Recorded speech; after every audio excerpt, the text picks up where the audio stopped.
અને આગળ વાત કરીએ, રાજકોટમાં ગેરકાયદે ગર્ભ પરીક્ષણનો પર્દાફાશ થઈ ગયો છે। એસઓજી ડમી ગ્રાહક મોકલી ઓપરેશન પાર પાડ્યું છે। હોમકર નર્સિંગના નામે ગર્ભ પરીક્ષણનો પર્દાફાશ કરાયો છે।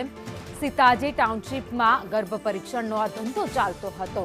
સરોજ ડોડિયા ગેરકાયદે ગર્ભ પરીક્ષણ કરતા ઝડપાઈ ગયા છે। સરોજ ડોડિયાએ 12 પાસ બાદ નર્સિંગ કોર્સ કર્યો હતો। 12 પાસ મહિલા 16,000 ગર્ભ પરીક્ષણ કરી આપતી હતી। જો કે તેનો પર્દાફાશ થઈ ગયો છે। ગ્રાહકો શોધવા મહિલા દલાલો પણ રાખ્યાનું સામે આવ્યું છે। સોનોગ્રાફી સહિતનો મુદ્દામાલ જપ્ત કરવામાં આવ્યો છે। અગાઉ પણ આ જ રીતે સરોજ ડોડિયા ઝડપાઈ ચૂકી છે અને ફરી એકવાર તેને એસઓજીએ ઝડપી પાડી છે।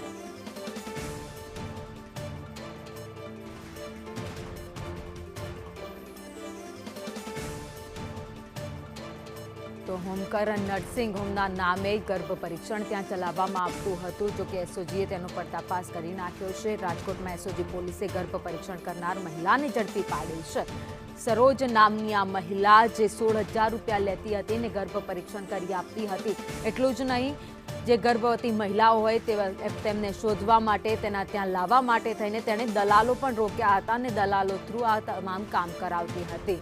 જો કે તે 12 પાસ છે ને ત્યારબાદ તેણે નર્સિંગનો કોર્સ કરી તે ગર્ભ પરીક્ષણ કરી આપતી હતી। જો કે હાલમાં તમામ જે સામગ્રી અંદર રાખવામાં આવી હતી, સોનોગ્રાફી માટે જે મશીન રાખવામાં આવ્યું હતું તે જપ્ત કરી લેવામાં આવ્યું છે। સીતાજી ટાઉનશીપમાં આ ગર્ભ પરીક્ષણનો ધંધો ચલાવવામાં આવતો હતો। એસઓજીને બાતમી મળતા જ એસઓજી એક ઝટકું ગોઠવ્યું હતું, ડમી ગ્રાહક મોકલ્યો હતો અને આખી ઘટનાનો પર્દાફાશ થઈ ગયો છે।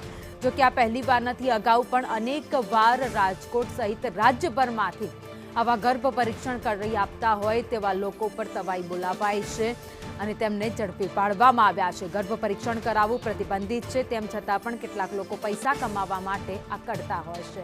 વધુ અપડેટ સાથે સંવાદદાતા મયુર અમારી સાથે જોડાઈ ગયા છે। મયુર, ગેરકાયદે ગર્ભ પરીક્ષણ કરી આપવામાં આવતું હતું, જો કે પોલીસે તેની ધરપકડ કરી લીધી। બિલકુલ પ્રીતિ, રાજકોટની સીતાજી ટાઉનશીપમાં સરોજ ડોડિયા નામની જે મહિલા છે તેમના દ્વારા ગર્ભ પરીક્ષણ કરતું હોવાનું એસઓજી પોલીસનું છે તેમના દ્વારા સામે આવ્યું છે। ગઈકાલે સીતાજી ટાઉનશીપની અંદર એસઓજી દ્વારા દરોડા પાડવામાં આવ્યા હતા, જ્યાંથી સરોજ ડોડિયાને ગર્ભ પરીક્ષણના ગુનામાં રંગે હાથે ઝડપી લીધી છે।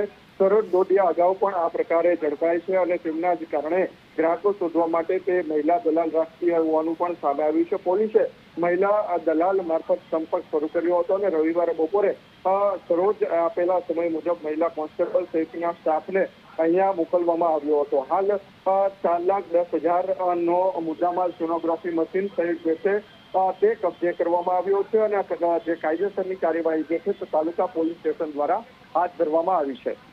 આભાર માહિતી માટે।